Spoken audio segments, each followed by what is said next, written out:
So, mindset of a poor truck driver. So, you are probably in the age between 25 to 55 years old.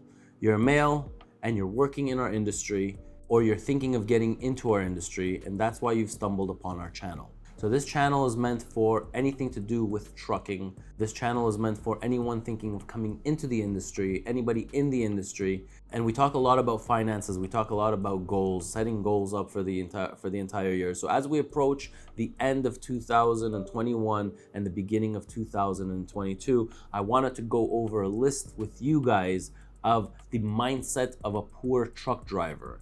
So these are habits that we need to start coming out of in order to be successful. So let's talk about a few things. So let's talk a little bit about credit cards, okay?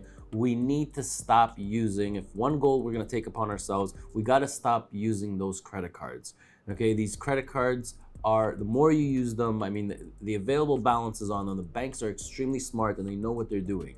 Okay, the amount of interest that these credit cards are charging, whether it's a credit card, line of credit, any form of credit, you want to try to come out of that, because that is the mindset of a poor person, is constantly using credit. So we have to come out of that. We need to start using debit cards. We need to start using cash. We need to start using money that we have now, not money that we're going to have. So that's number one. We really need to start coming out of our credit cards. Number two is we need to start paying off our debts.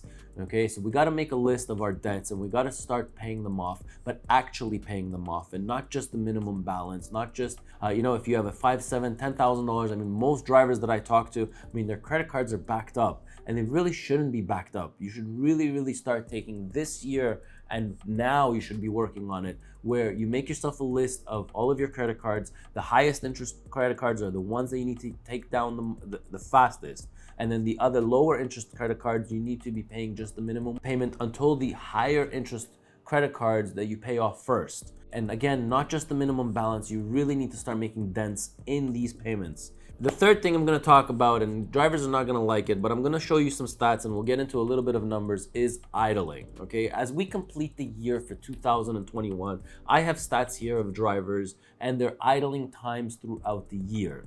Now, this is extremely important, because when you're idling one night, when you're idling 1 week, you really, whatever, what's $10, what's $30, what's $15, right? But don't forget that it costs a gallon per hour to idle that truck.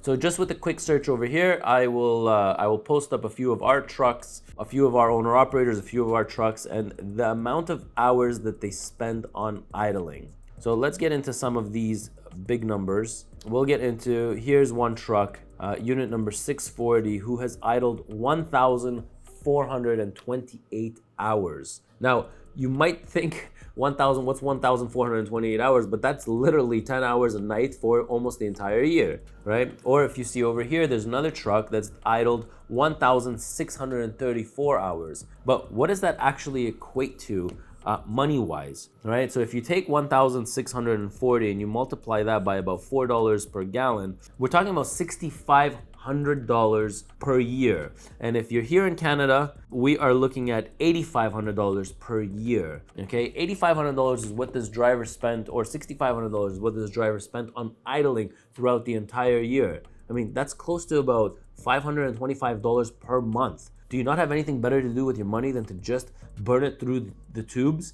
That's the reason why we get all of our trucks with battery pack APUs, because that's how much money we save with these trucks not idling. Okay, so you really, really need to start getting into the mindset of stopping to idle, because that could be the huge dent in your credit card when it comes time at the end of the year. The next thing I'm going to talk about is meals, okay? Meals and prepping meals. So it's extreme. I know that a lot of long haul truck drivers, we get into the habits of going into restaurants. We get into the habits of buying our meals, these buffets. I mean, we're not going to talk at all about the health factor of it. We're just going to talk about money-wise and how much money we would save if we were to start prepping our meals. Well, we all know that, to get a good a meal today, if you're walking into any buffet, or if you're walking into any restaurant, I mean, we're talking about what, $25 to $35 for dinner, every single night. Where if you start prepping your meals, and if you start maybe going into the super centers, buying yourself and prepping meals, whether you're single or married, it doesn't matter. You should be doing this for yourself, and you should be prepping your meals throughout the week. Probably take, and be organized about it, right? So maybe every Sunday and every Wednesday to go into the grocery stores,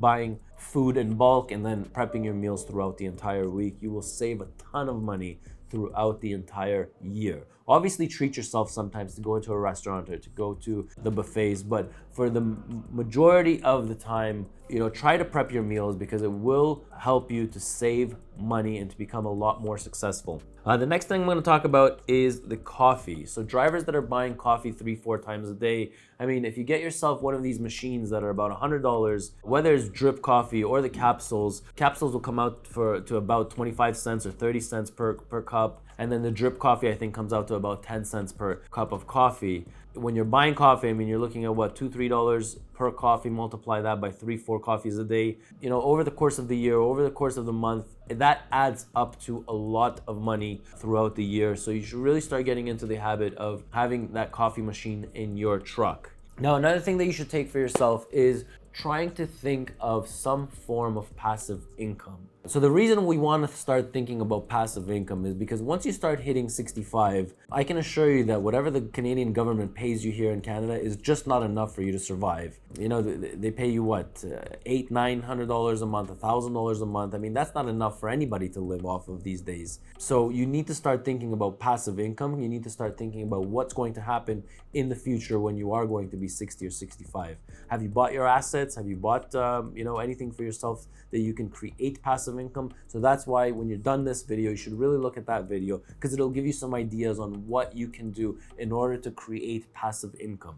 And then lastly, you need to start thinking about your health, okay? So the health, the obesity rates are through the roof. The heart attacks, the heart failures are through the roof, especially for truck drivers. And we really need to start thinking about, diabetes and get ourselves checked because that's also when it comes to truck drivers, because we are sitting all day, then our numbers are a lot worse than other industries out there. So we really need to start taking care of our health come 2022. So yeah, and the last thing we're going to touch on is divorce rates, okay? And we really, really, really need to talk to the senior drivers and learn from them, from their experience on what has happened in their life when it comes to trucking and divorce. The divorce rates for truck drivers are through the roof, and they're completely different than the norm, whether it's in Canada or in the US. So if 50% of the population is getting divorced, I'm sure that within and amongst truck drivers, the rates are at least 60-65% for divorce rates.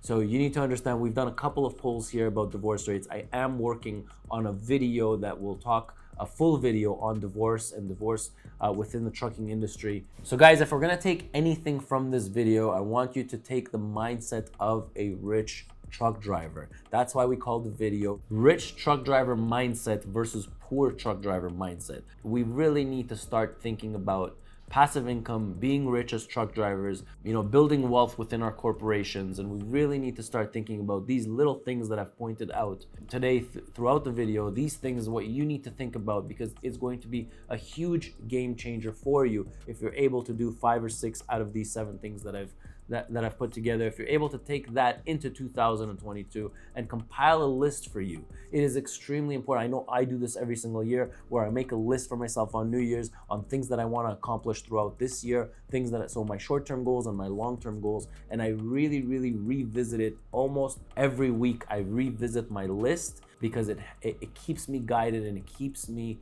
working towards my goals constantly. I don't forget about these goals. I read them literally almost every single week. And then at the end of the year, I reflect on my last year's goals to see if I accomplished all of them.